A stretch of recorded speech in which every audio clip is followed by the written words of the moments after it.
রাধা গোবিন্দের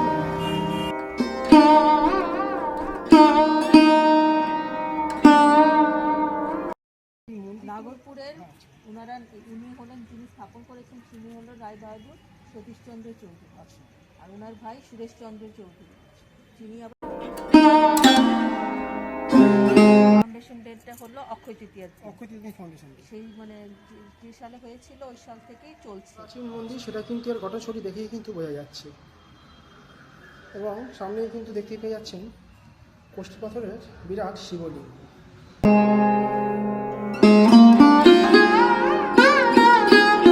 কিন্তু রাধা গোবিন্দের বিগ্রহ সমেত মন্দির।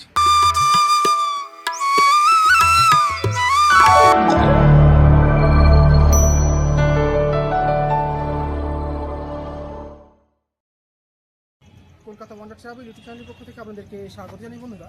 প্রায় 100 বছরের কিন্তু প্রাচীন কিন্তু আমরা এমন এক মন্দির চলে এসেছি যেখানে কিন্তু জোড়া শিব মন্দির এবং সঙ্গে গিয়ে দেখতে পারবেন 100 বছরের প্রাচীন রাধা গোবিন্দ মন্দির।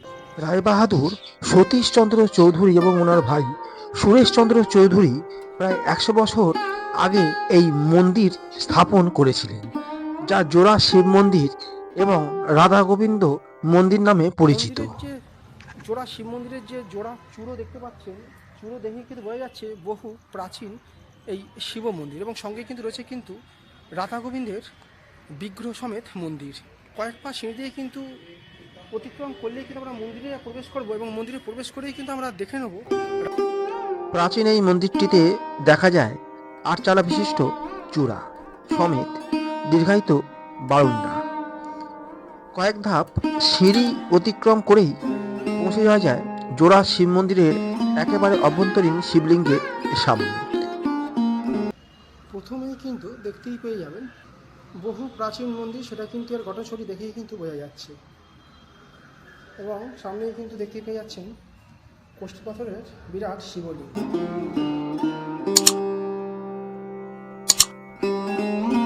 পরপর দুটি শিব মন্দির এবং কোষ্ঠী পাথরে নির্মিত শিবলিঙ্গ দেখতে পেয়ে যাবেন এবং দীর্ঘায়িত বারুণ্ডা অতিক্রম করেই সামনের দিকে এগুলি দেয়ালেতে দেখতে পেয়ে যাবেন এই মন্দিরের প্রতিষ্ঠাতা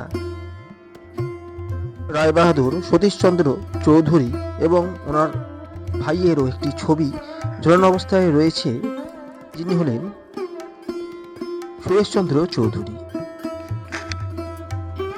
এনারাই প্রায় 100 বছর পূর্বে এই মন্দির নির্মাণ করেছিলেন। শোনা যায় যে প্রথমে নির্মাণ করা হয়েছিল জোড়া শিব মন্দির এবং পরবর্তীকালে এখানে রাধা গোবিন্দের মন্দির এবং বিগ্রহ স্থাপিত হয়।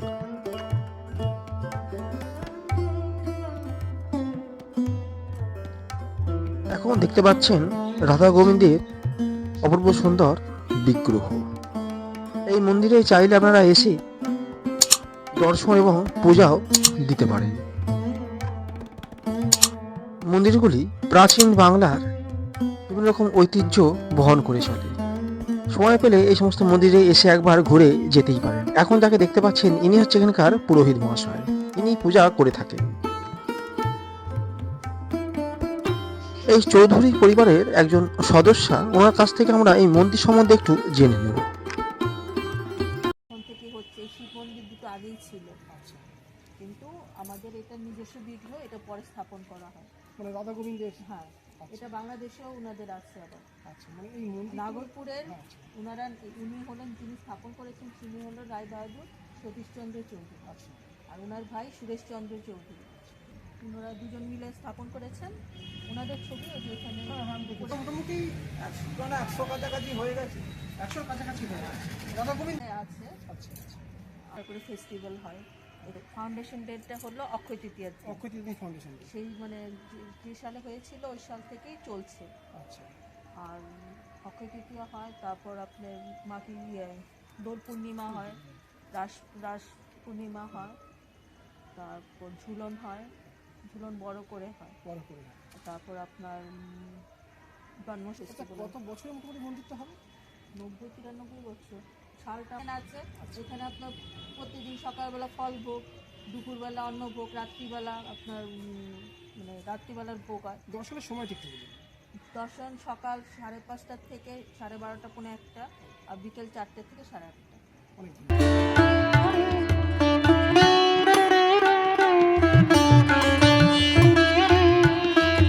রাধা গোবিন্দ এবং জোড়া শিব মন্দির আপনারা কিভাবে আসবেন?